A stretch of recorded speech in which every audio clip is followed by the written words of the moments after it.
On this episode of the Bronze Metalist podcast, we talk about Ghost Reveries by Opeth.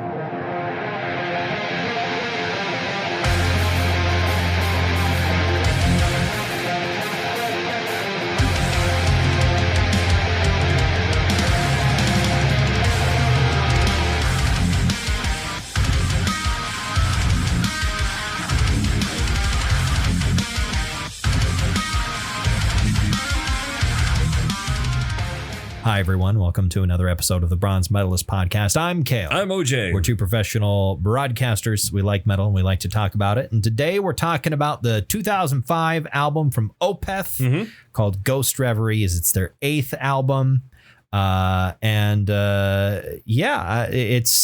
It's a damn fine album. It is a damn fine album. It's one of their last albums. It's their second to last album to have featured much of any of their death metal elements. Right. Although I knew part of the reason why we're listening to this is because I was looking at, so it was okay, what Opeth albums have we listened to so far? What ones do I like? And then I was also part of it was I looked up Opeth not too long ago and realized they have a new album coming out in October. There's a single.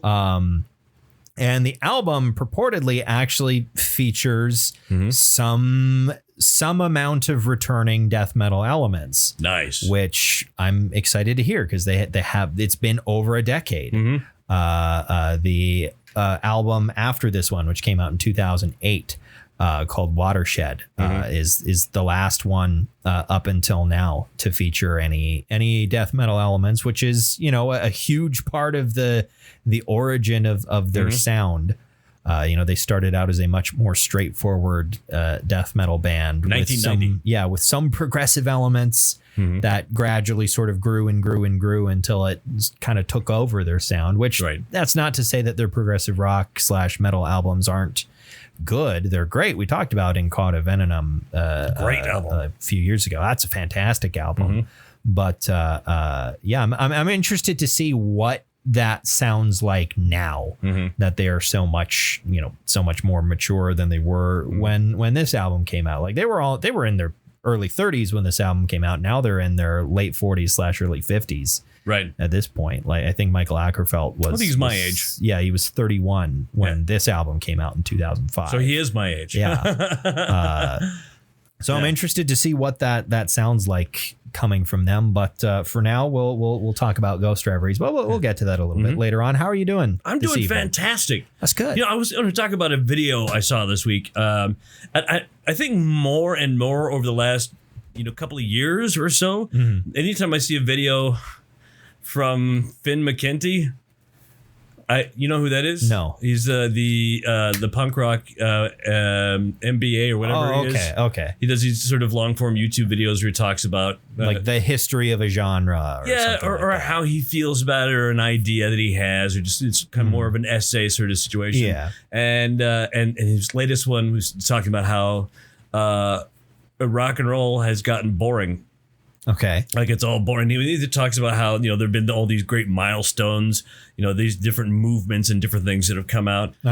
And more that when he makes a video, I get about a few minutes into it and I go, I gotta say, I just don't agree. I don't agree with what you're saying. He had a couple of good points, but his overall point, I'm like, you're just missing the whole idea here. Yeah. Or are you not looking hard enough? Yeah, I think that's a big part of it too. I think maybe he's gotten old or something. He's not. He's in his 40s. Is he not, trying hard enough to find the new stuff, the weird stuff? Because that's where the big moments, the big watershed moments in rock history and the development of the various genres that are a part of it. Yeah, they come from the weird, hard to find sections and slowly trickle their way up. Exactly. Those crazy ideas from the fringes slowly get filtered and work their way into stuff that's more mainstream, and then you get one or two albums or bands that kind of explode with this new sound. I feel like, maybe those are getting fewer and further between. Sure, well, but I feel like it's Newton's second law. I feel like it's it's a little bit like in the 1950s the cream went into the coffee, and now we've gotten to the point now where the coffee is just fully it's all cream. It's light brown. Yeah, exactly. Or it's not. It's not just cream anymore too. There's such little coffee because there's cream, there's espresso shots, there's sugar, yeah, there's cinnamon. There's so many other things that have been added to it, and there's very little coffee left. Right, and it's all it's all sort of become, because there are so many genres. It used to be rock and punk and metal, and those are the only things that exist in the universe. And now it's 3 million genres of it, and they all cross over, and they all it all seems to be spread out so much. I think if you're just a rock music fan, you're a metal fan, you love death metal, you're gonna find great new music out there. Maybe it won't be groundbreaking, but there's still creative ways to make the music. There's great albums, new album. We've done that recently several times. So of bands with very specific shticks that are shaking it up in their own ecosystem. I think that's the thing, is like, it's not, rock is not all one big ecosystem. No, it's a ton of tiny little ecosystems that are connected, but they are, there are only so many inroads and outroads from those individual little nodes and cells. So there are some ideas that just don't escape, and they just sort of stay in their little bubble and shake things up there. And I think that's fine. It's just it's different than it once second law of thermodynamics, not Newton's second law. What is the second law of thermodynamics? Entropy. Okay. So I mean, you have very specific structures, and then they spread out over time, and they become uniform because it's everywhere. Yeah, it has spread out so far that it's hard to make out the any specific detail or something like that. Okay. I would think of it more as being like kind of fractal, in a sense of like, things just continue to branch out and out and out and out and out and out. Sure. And you can follow the thread. You can follow the thread back. But it's gotten pretty far to where there's, 8 million different threads. Right. And it's evolved so much. Yeah. That, if you would have said here, hey, let's listen to this death metal album, and then back time travel back to 1992 to 18-year-old me, and say, here's a death metal album from 2010. They're called Opeth, and you played this for a minute, gun. I'm very confused. That's not what. I mean, it's not really what it is anyway at that point, but I mean, still. But even if I was like, or even played them this, or if I was like, hey, here's a death metal album, and gave you like Job for a Cowboy. Sure. I feel like it's identifiably death metal, but it's so it's so much more than something that you would have gotten than the most of what you would have gotten in the 90s. Right. Like in the 90s, death metal was very tall, but it had short arms. Now the death metal you get is generally fried and in a bucket. I'm so confused by that. You see, because it has evolved. Okay, dinosaurs and into birds. I feel like I've talked to you about that before, about how that's a pet peeve of mine. Where people are like, I can't believe T-Rex evolved into chickens. And it's not like, really. No, they didn't. No. T-Rex didn't evolve into anything. They went fucking extinct. Right. A giant rock hit the earth and they all died. There was no evolution that happened to them after that. They fucking died. Right, but relatives. Yes. Cousins of the T-Rex eventually survived, small ones. But the thing is, they were already birds. That's true. Were already birds 65 million years ago. That's true. There is more time between the Tyrannosaurus and the first birds than there are between us and the Tyrannosaurus. Yeah. Like birds, I think the first birds or the first like theropod dinosaurs that paleontologists identify as aves were a solid, like, I think like 90 million years before the end of the Cretaceous. It was the middle of the early to middle Jurassic is when the first birds appeared. Right. They were clever girls too. And yeah, they sure were. But yeah, they arose from a similar lineage as certain other kinds of theropod dinosaurs. But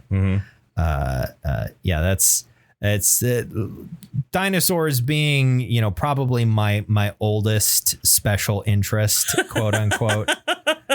Like literally. Yeah, it's both because dinosaurs are very old and because, you know, I've been at least on some level or another obsessed with them since I was like 2. Sure. It's one of those things. Another one that pet peeve of mine is that picture of a T-Rex as a giant, fat, fluffy bird that you sometimes see where people are like, you can't prove they didn't look like this. And it's like, yeah, but you can't prove they did. And we have no evidence whatsoever to indicate that they did. And we have plenty of reasons to believe they didn't. We also have no evidence that their skin wasn't made of licorice. Yeah.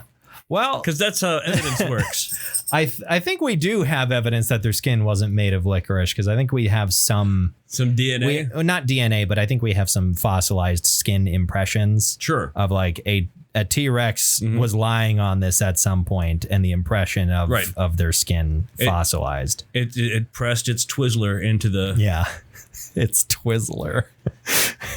We don't know they were that shape. We have no idea what their dicks look like. T-Rex dicks didn't fossilize.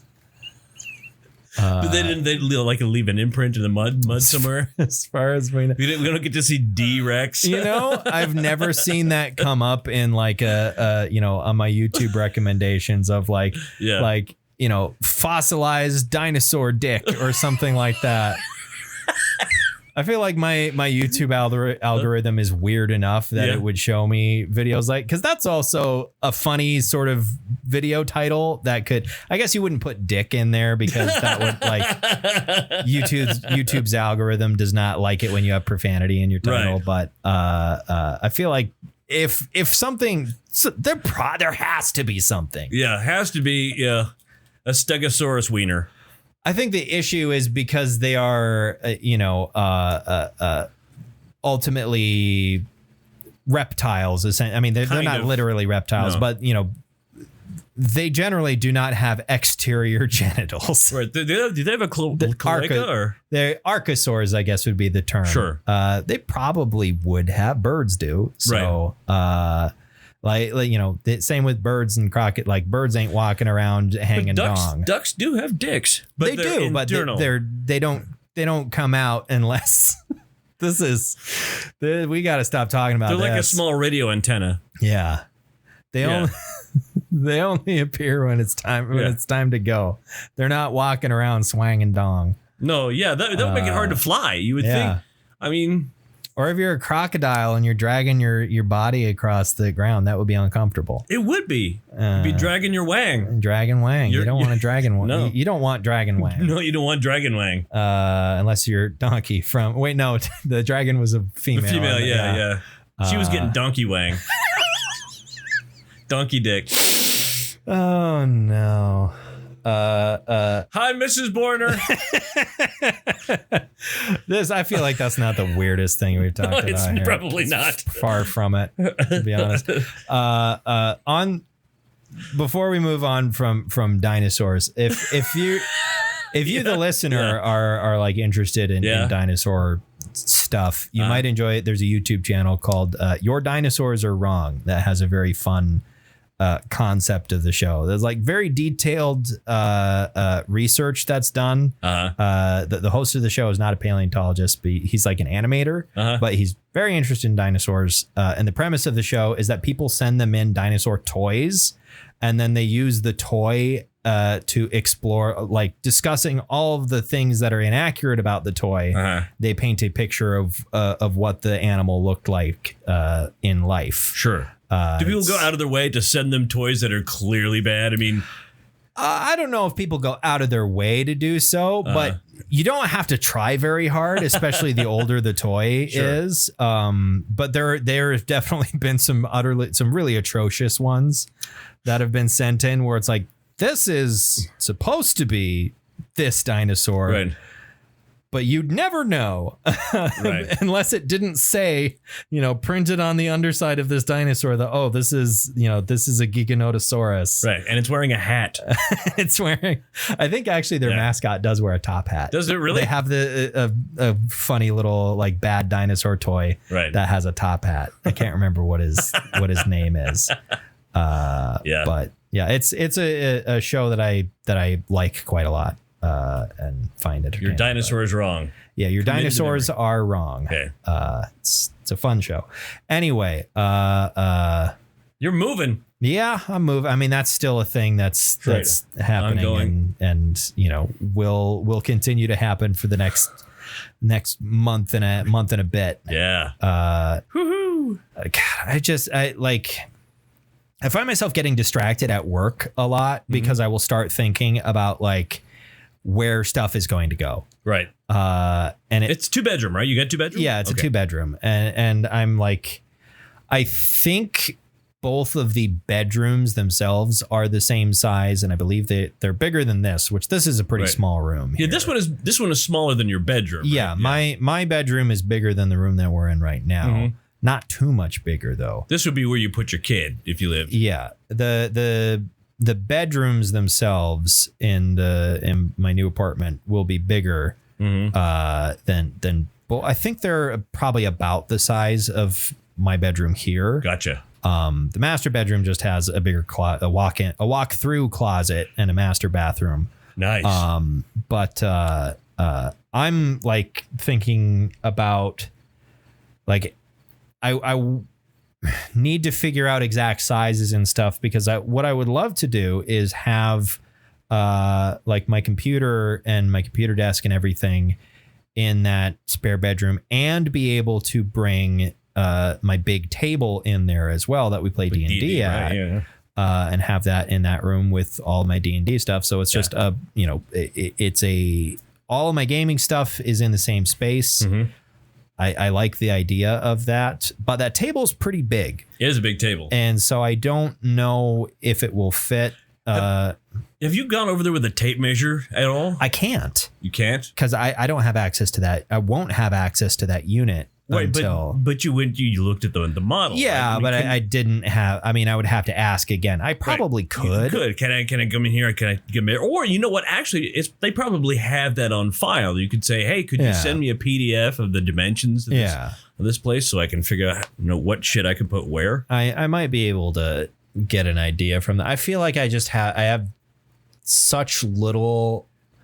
I feel like I'm really bad about like being able to visualize a space until I'm in it. Well, that's what I'm saying. Get the numbers. I mean, I guess what I'm saying is in the past, I have not found that helpful. Oh, okay. To have the numbers where it's like, okay, I know that this should fit, but how will it feel? Like physically it will fit, but will it feel cramped? And I have a hard time with that. I'm not saying it's, other people I'm sure are very good at doing that. People probably who work in property management are extremely good at that. Sure. I'm not. I'm really bad at that sort of thing for some damn reason. I don't know. But I'd like to have all that stuff in the same room. Mm-hmm. I don't know what I'll do with this tape. This table might end up in the kitchen instead, but then I don't know how the microphone setup will change. I might move this to the other side and then have your microphone where, and have them both mounted to the desk. All right. We can just use the same microphone. Yeah, we'll just huddle around one microphone. That wouldn't be weird and uncomfortable. Yeah, at all. No, not at all. We'll figure things out. You'll burn that bridge when you get there. Yeah, I'll burn that bridge when I get there. Yeah. I think what I'm going to do is like have the desk probably moved in first, and then because that table like comes apart, the tabletop surface comes off of the stand or whatever. Yeah. And so I think what I might do while everything's being set up is like, okay, we're going to take just the tabletop and set it on the floor. before we put it back together. We'll set it on the floor in there by the, with the computer desk in there, and get an idea for how much floor space that table kind of occupies. Sure. I don't want things to be too cramped, especially if that's where we would be playing D&D and there would be 6 people in that room. That might be, excessively cramped and small. So I don't know. Because you got to have chairs and you got to have people. Yeah. So beer cooler. Beer cooler. I couldn't think of more. Momentum is gone. I couldn't heighten that. The heightening just didn't work. Now I'm just stuck in continually thinking about, moving stuff and how it's all going to go. And I feel like, I already kind of know how it's all going to happen. Like, I'm taking the 2 days before off. So I'll go and get my keys that Thursday morning. And then I'm hoping to have most of my small stuff moved out by the end of the day on Friday. Sure. I'm hoping probably get all my clothes moved. Are you borrowing a truck for that, or? Probably not. I mean, most of my small stuff I can probably just transport in my car. So you can borrow. My car's a bit bigger if you wanted to borrow it, and it's got a hatch and it's got it. I'll think about it. Okay. I feel like there's also a lot of stuff that I'll probably get rid of too. So it's like, I don't know how much stuff, I have that I can't just fit in enough totes that will fit neatly in my car. Like totes, the clothes that I actually wear is going to take, that's like, not even, it's less than half of, a tote. Okay, it's a tote, but it's like it. Don't. Sorry, I didn't mean to. You're like twirling my headphone cable around your toes. Yeah, sorry. Like you're a teenage girl who's on the phone with her Kim, or our coworker Kim. Yeah, like you're twirling your hair.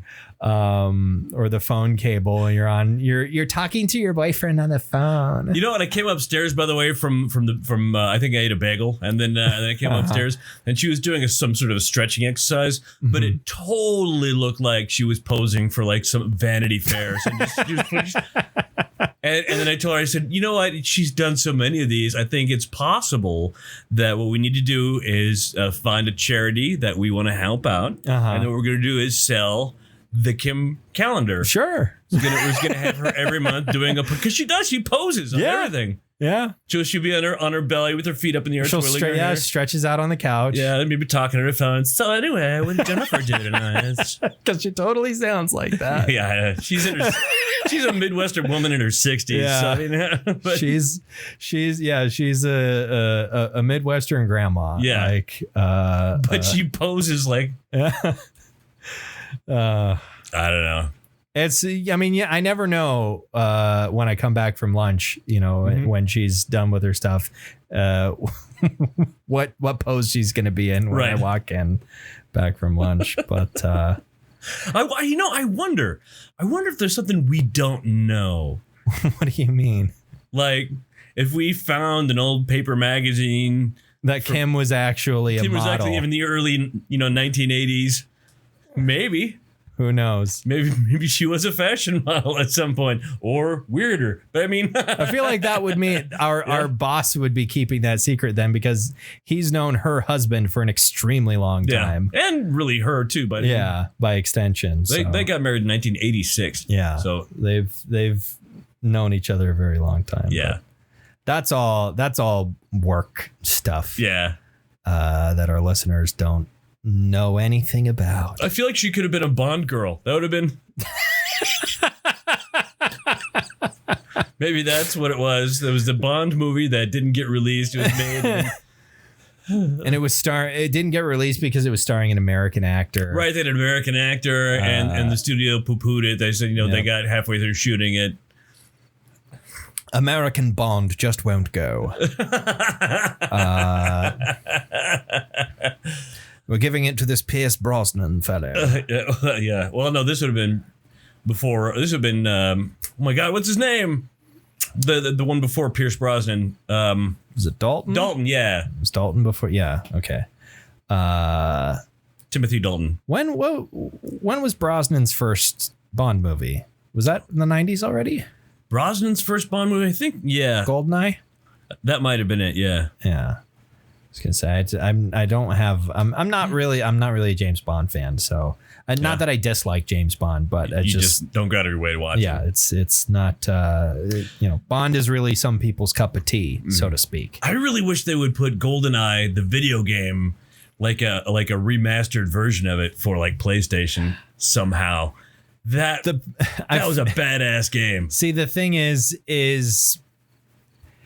if it'd be impossible to remaster, I feel like, on modern consoles, because no one, for good reason, has stuck with that fucking control scheme. Oh, yeah, that's a good point. The single stick control scheme. It wasn't single stick. Yeah, it was. The N64 controller only had one stick. This is not N64. GoldenEye absolutely was an N64 title. Right. Well, no, it had like this, and then it had buttons, and then it had the directional pad.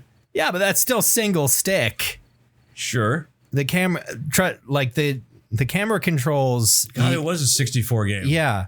And you moved and aimed again using the same stick. It's bizarre. That's right. That's what I'm saying. Is like movement and aiming were not on two separate sticks. They were the same. Parsons and I were playing that the night of the blizzard.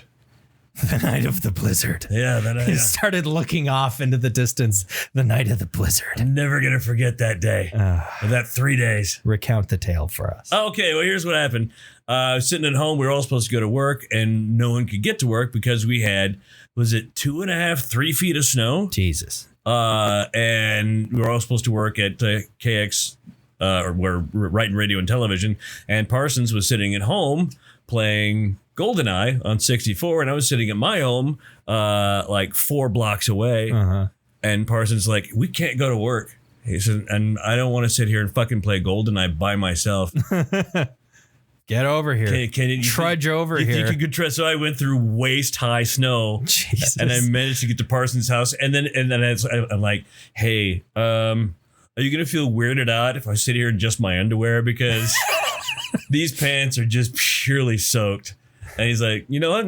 Solidarity, brother. So we sat there in our underwear and played GoldenEye. And then Parsons' wife, Jenny, she called the house and said that, there's like some sort of a rule where I can't broadcast for more than like 13 hours at a shot. We're gonna have to go dark, and this is during a blizzard. And this really sucks. And Shane's like, hey, Oj, who do we know that has a fucking monster truck?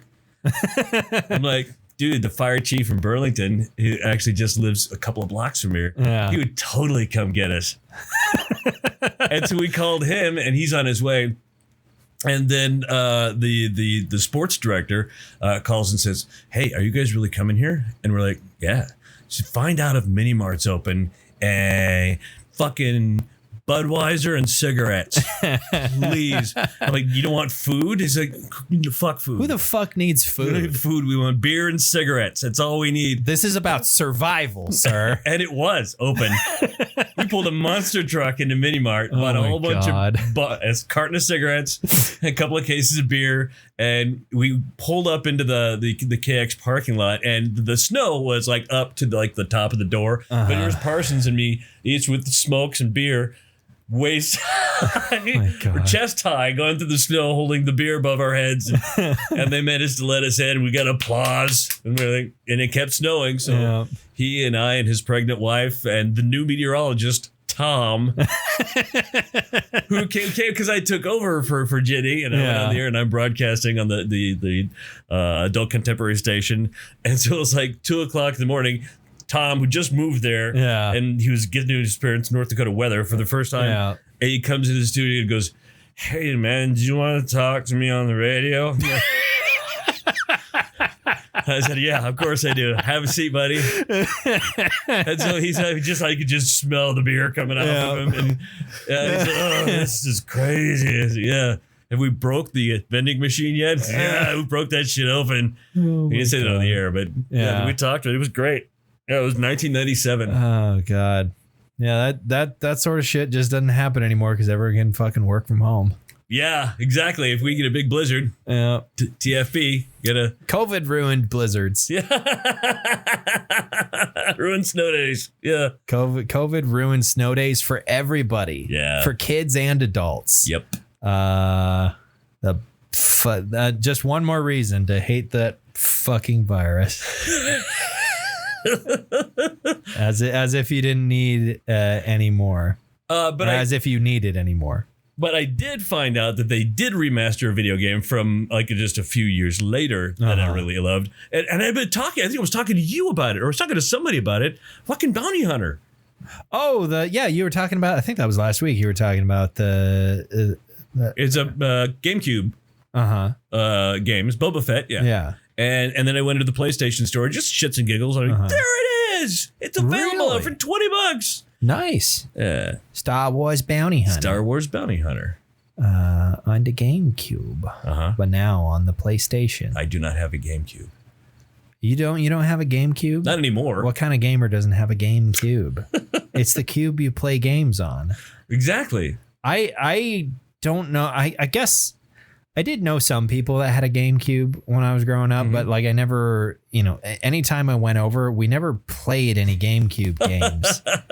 The only time, there was only one friend of mine who I went over to his house only a couple of times, but they had a GameCube, and I had no idea until that moment. I had no idea that GameCube used those tiny fucking discs. Right, that's crazy. I had no idea that's what those discs looked like until that moment, because like I knew GameCubes existed and it was the Nintendo's follow-up to the N64, but I had a PlayStation, and then after that I had an Xbox, and so I guess there was a Wii in there as well. Yeah, that was after the GameCube. Yeah. But like I never had a GameCube and never really knew anyone who did until I saw it. I was like, holy wow, those discs are tiny, which is interesting to me because like then you think of like Sony mini disc, which those are about the same size, but the mini disc comes in like a plastic case as well, such that I feel like they are harder to lose and break. Right. I feel like GameCube discs, GameCube discs seem like they would be, I would be almost afraid to touch them. Right, yeah. Like they're so small. What if they end up in the box with your Pogs? I think by the time the GameCube was out, I think Pogs had already long since come and gone. For you, maybe. I was a Pogger. We're not playing D&D, so that one's not going in the book. Okay, all right. If you don't get that reference, it became a verbal tick for people in our D&D group to say the word poggers. Yeah. Anytime something, mildly cool would happen. Right. And I was just sick of it. I just found it to be just a stupid word. And so I made a rule. He's the DM. Yeah, I made a rule where it was like, anytime one of you says poggers or pog, I am going to add more enemies to the next encounter or the current encounter. Like if you guys were in the middle of an encounter and someone said it, right, I would grab some minis and put more of them on the map. You've done it. Yeah, I've done I've executed on that rule. And it has worked. The word has stopped. I also think I specifically number jokes about like or number dice jokes about like, oh, please roll 4d6 for me, and someone goes 46. Right. I think those were part of the moratorium as well. Also, a specific member of the group, anytime like the number 23 would come up, she would go, and me. And yes, I think you added that to the list. Yeah. So yeah, some classic negative reinforcement tactics. Right, yeah. It's the closest I've ever gotten to parenting. You should have like candies back there for the See, that's what inspiration is supposed to be for true. when you're a DM is positive reinforcement of like, oh, you did a cool thing that I like. Here you go. I just forget to do it so often. Right. Maybe that's what it should be. Instead of inspiration, I give you candy. Yeah. Like you role played real good. Here's some candy to make this a whole Pavlov experiment. Yeah. Anyway, let's talk about Opeth a little bit more. So if you don't know, Opeth is a Swedish progressive metal / rock band that's been around since the early 1990s. It's fronted by Michael Ackerfeldt, who is one of the guitarists and also the vocalist. Wasn't an original member. Yeah, he was not an original member of the band. And if I remember the story correctly, he joined the band as a bassist, and then shortly after, everyone else quit. Right. And he somehow retained use of the name and sort of made it kind of his band. And that's sort of how it's been since then. He's kind of remained the main creative force in the band. But it was still a ship of Theseus kind of situation. Absolutely. Yeah. And he's the main songwriter and lyricist as well. But it's sort of transitioned from being a relatively straightforward death metal project with some progressive leaning elements. One of the things that really differentiated them early on was their inclusion of sort of slower, softer passages that featured a lot of use of acoustic guitar. And slowly over time, they began to incorporate more and more progressive rock elements. I think definitely by the late 90s. They had definitely kind of become known as like the progressive death metal band. Right. You know, there were very few other bands doing that sort of thing. The only other one that comes to mind for the 90s, like combining progressive music with death metal at least in a fashion as overt as Opeth is like Gorguts, but they were doing it in a completely different way that Bonkers. Also Jesus fuck oh my god, like Obscura hurts my brain to listen to. It's supposed to be that way. But Jesus Christ. Actually, there is another band that I was thinking about bringing for next week, but then you pointed out that it's going to be September. But brain. I can't remember what you said earlier today either. Bellow. No, belly is a thing that it was a different thing that you were talking about. Yeah, no, I'm talking about Edge of Sanity. Edge of Sanity. Okay. Yeah. They were also doing also sweet, and I guess Death was doing that as well. But it was later on, but not until not still in the 90s, but in a different sort of form as well. I feel like most of the other bands that were bringing in certain progressive elements were bringing in the faster, more technically complex and demanding. More demanding skill wise. Right. Whereas Opeth, not that Opeth is easy to play by any means. I've heard from several different guitarists that it's very difficult to learn a lot of their songs. Because of the rhythms, there's a lot of it. Yeah. But from a listener perspective, it tends to not be as fast or frenetic. Right. It tends to take take its time a little bit more. And tends towards the softer and slower end of progressive music, while still incorporating some of the heavier parts of death metal. We've talked about Blackwater Park more than a few times.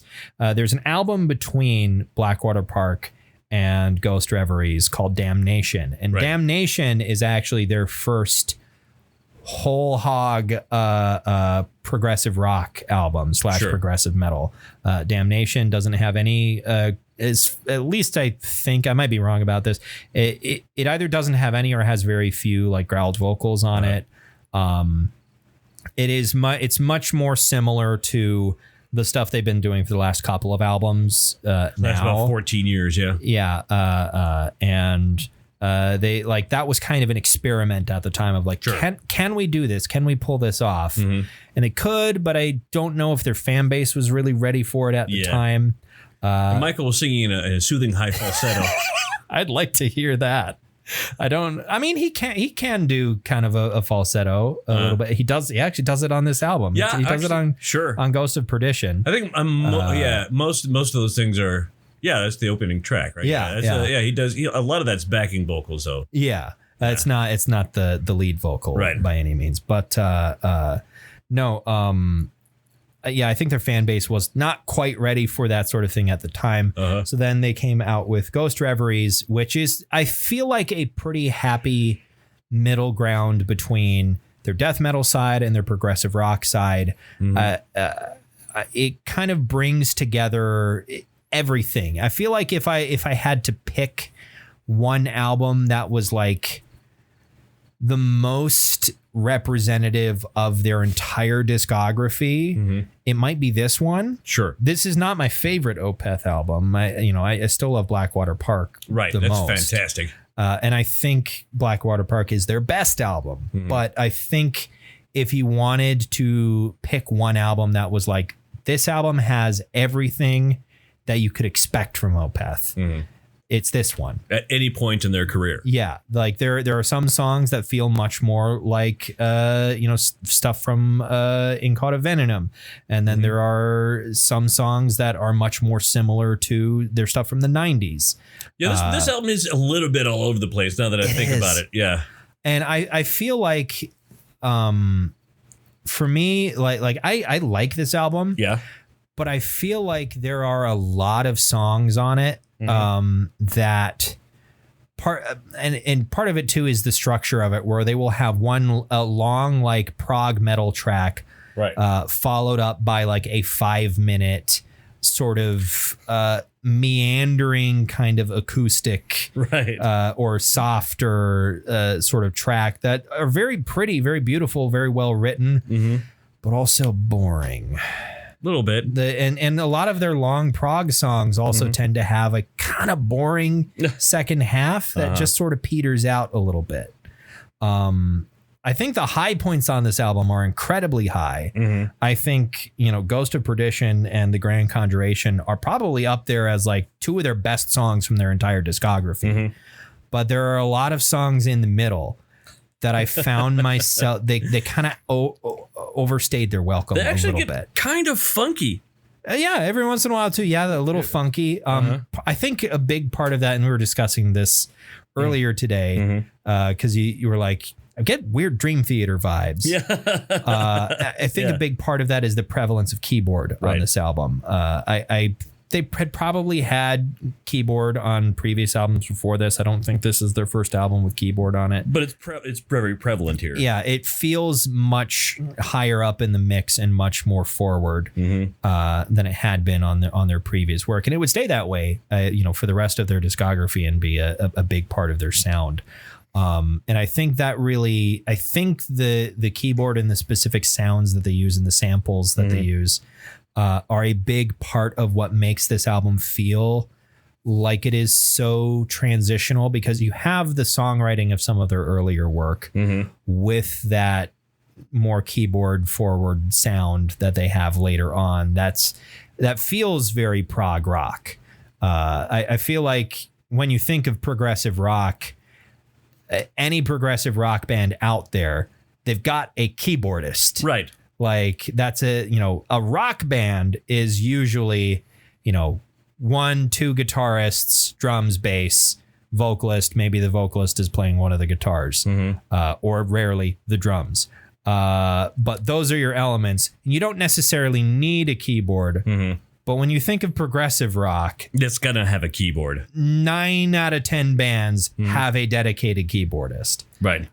Even like Rush, even though there was 3 of them, they still had a shitload of keyboards in there somehow. Somehow they did it. Well, it was usually Getty, I think.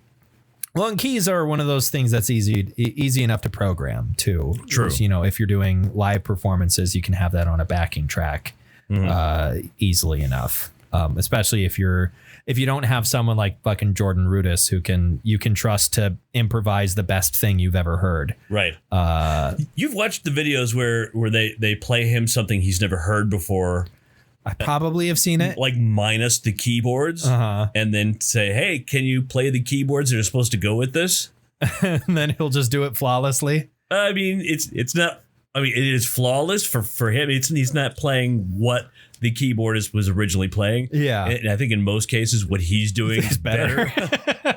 Yeah, I remember watching a video with him where he was talking about like learning to play keys, and one of the things that was really frustrating for him is he, starting out very quickly, was wanting to improvise. Yeah. He didn't want to learn the songs. He was already starting kind of virtuoso shit where he'd really kind of add a lot of stuff, and his like piano teacher would be like, no, don't do that. Play the song. And yeah, that was apparently something that was kind of frustrating for him. Sure. But that is true when it's also helpful. Yeah. Learn the basics before you fucking go off into La La Land. But anyway, back to Opeth. Opeth. They're Midwestern. Famously Midwestern. Well, there are a lot of Swedish people in the Midwest. That's true. That's where it comes from. But yeah, does this album slap? Yeah, absolutely. Yeah. I think it certainly does slap. Score. This has one of the most impressive score sections I've seen on a Wikipedia article. Okay. There were 11 reviews. Wow. The first 3 were all 100s. Really? Then the next 3 were all 90s. Like it came out to 93.5 out of 11 reviews. Wow. Really critically acclaimed at the time when it came out. I think the worst of that pack was like an 83 something. Sure. Which is still not bad by any means. That's where most of the really good albums that we listen to end up somewhere in the mid 80s. Right. And it's really rare that albums, not only crack 90, but crack 90 based on that many reviews. Right. So yeah, very much a critically acclaimed album. Loudwire ranked it as like one of the best, as the best like rock and metal album 2005, and then later on, I think it came like number 3 for their list of like best rock and metal albums of like the 2000s or something like that. So this album, I think, definitely has a legacy, right? At least critically, anyway. And I think it has a legacy with their fan base as well. I think Ghost of Perdition, because it's a great opening song for this album, and it's also a great song to start a concert with. Sure.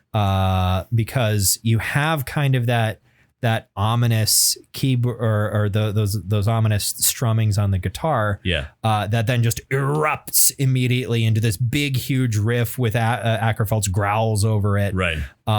There's a great live performance actually from a few years ago of them performing, various different songs, including, I think it was at Red Rocks actually. Oh, wow. I've never been to a show there. Neither have I. I lived in Colorado for. Well, what the fuck's wrong with you? But yeah, they're at Red Rocks. Also, fantastic live mixing. Yeah. As well, which is something that I'm always impressed when a live album sounds so good, especially for metal, because there's so much going on and the sound is so intense. Right. When you can get that to sound really good in a live setting, I'm always impressed by that. But there's them performing Ghost of Perdition, and it was almost like Michael was proving to people that like, yeah, I can still do this. I can, I can still do the growls and everything. Because that's always been such an impressive part of his vocal abilities, is like he's a very good clean singer, right? And he has this very rich, very deep voice, and then just his normal, like he doesn't need to try to get like a deep guttural growl. His voice is just so fucking deep, and he has such a deep baritone that like his scream is anybody else's like guttural growl. I've always been very impressed by that. But what's your favorite song on this album? Well, I think the opening track is possibly my Ghost of Perdition is just really Fantastic. good, and it avoids the problem that I mentioned earlier of like petering out. It has a big finish. Yeah, it is one of the I've talked about this before with Mastodon, where one of the things I really like about Mastodon they is know how to end a song. Their songs fucking end. They don't do fade outs. They don't kind of peter out. They write an end to the song. Right. The riff is over. It concludes. And Ghost of Perdition is like that. They have a big finish to it. And I really enjoy that. I mean, it has a full-bodied start and then with a nice fruity finish. Yes. Yeah. And there's, a nice sort of softer, slower, numerous softer, slower parts in the middle between the big metal riffs. Right, it's kind of unctuous almost. This has turned into a wine tasting. Yeah. But yeah, it's very, say it with me, dynamic. Without meandering too much. Sorry, I keep interrupting you. The song that surprised me the most was one of the ones that you probably referred to as boring. It depends on which one. Hours of Wealth. Yeah, that surprised me the most. I've been like, I don't know how I feel about this. It's kind of soft and bluesy, but yeah. I think I think I got tired of that riff on Hours of Wealth. Yeah. If that's the song I'm thinking of, there was a riff on there that just went on for what felt like half the fucking song. Yeah. And there wasn't a lot of variation to it, and I got kind of bored with that. I also listened. I have this album on vinyl, so that's how I listened to it today. Sure. And that was it was 2 songs to a side, and that was the second song on one of the sides. And I was like, okay, the song's probably almost over with. I should get ready to flip the record over. And I was standing there in front of my record player, going like, it's still fucking going. Still, you're still doing it? Okay, I'll go sit back down. So that maybe colored my opinion of the song a little more negatively than it deserved. But my favorite song is the Grand Conjuration. Sure, yeah. The second to last song. Yes, it's the last big song where the last track feels more like an epilogue than a track in its own right. This album was originally intended to be a concept album. Sure. I feel like this has happened many times throughout Opeth's discography, where Michael will go into writing the lyrics intending to make a concept album, and then he just has too many sort of more disjointed ideas, and the concept sort of breaks. Apparently their new album, which is called The Last Will and Testament, is going to be their first fully realized concept album since Still Life, which is their album from 1999. Sure. It'll be their first like fully realized concept. Blackwater Park was concept, sort of, wasn't it? It's another one of those partial concept albums where a few of the songs were written to be concept pieces that were linked together, but then there are other songs that don't have anything to do with them. Whereas Still Life is, all cohesive. And apparently so is Last Will and Testament, which will be coming out next month. Next month, 11th of October. So it'll while I'm moving out, I guess I can be listening to a new Opeth album. Sweet. That'll be kind of maybe that'll be the first song I listen to on my sound system when I move in, and just crank the speakers all the way up. And start my new tenancy off with a noise complaint. Well, unless Michael decided, you know what, I'm going to go the route of that feller from Outkast and just do all flute music for the new Opeth album. Sure. Or maybe all of my neighbors fucking love Opeth, so they're not going to have a sound complaint. What? They're going to be like, turn that shit up. I'm going to be like, I can't turn it up anymore. Can you imagine what? I mean, you have to fantasize about this shit at some point. Thinking neighbors come over. Oh, sorry, is music too loud? No, we brought beer. You You like Opeth? Yeah. This is our favorite. I also want to say a side note to this album. As I'm driving in my car, I had this up very loud because I was enjoying it. Yeah. And suddenly the song Beneath the Mire comes on. Okay. And I'm listening to it for a few moments, and that little voice inside my head that was saying, this isn't Dream Theater, was saying, this isn't later Alice in Chains either. That's what that sounded like to me. Yeah. There was one song in particular that gave me really strong Dream Theater vibes, especially after you had mentioned that. I was listening to it, and I can't remember which one it was.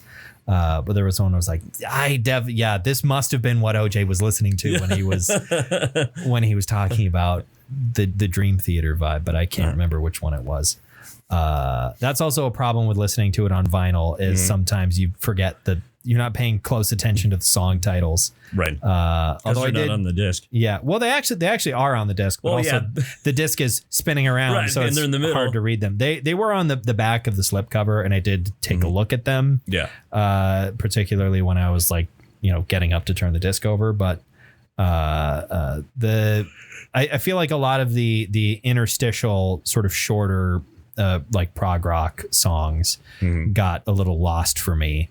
Partially because I wasn't quite so keen on them. Sure. So I didn't make a mental note to remember their names. But what medal do you bestow upon this album like Maskanada to Chewbacca? I mean, for me, it's a silver. I agree. Yeah. I agree. I think if every song on this album was on the same level, right, as Ghost of Perdition or Bang of the Grand Hounds, Conjuration or Bang of the Hounds, like if every song was like those, this would be a gold all the way. Yeah. But I think as high as those songs were, the other ones for me bring it down a little bit. Right. I don't dislike those, but no, compared to the energy that the other ones deliver, they were a little bit too low key. It almost felt a little bit like Whiplash of going back and forth. It's a silver for me too. It's a high silver, but a silver nonetheless. So next week it'll be September.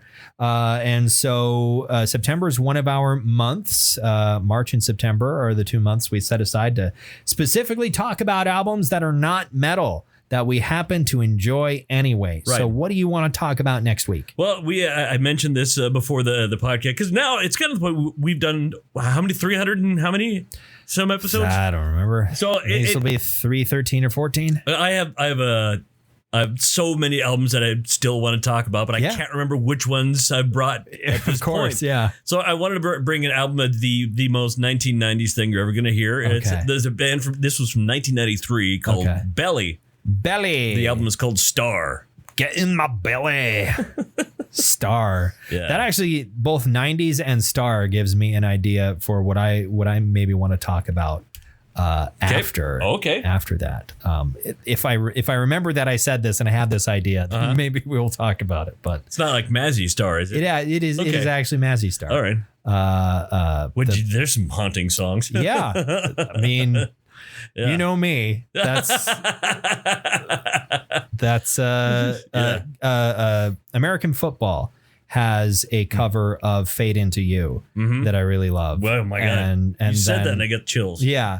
And then after that, I was like, okay, I want to go listen to. I think also there was, weirdly enough, there was a trailer for Gears of War 3 that had either just a Mazzy Star song or a cover of a Mazzy Star song in it that kind of at the same time I was like, oh, these two and then I listened to the album that those songs came from. And I was like, oh, this is really kind of my speed. So yeah, we might talk about that in a couple of weeks, but next week, Belly. Yeah. It's going to be Fat Bastard every time. Yeah, and you're going to hear the music and go, well, that's not Belly.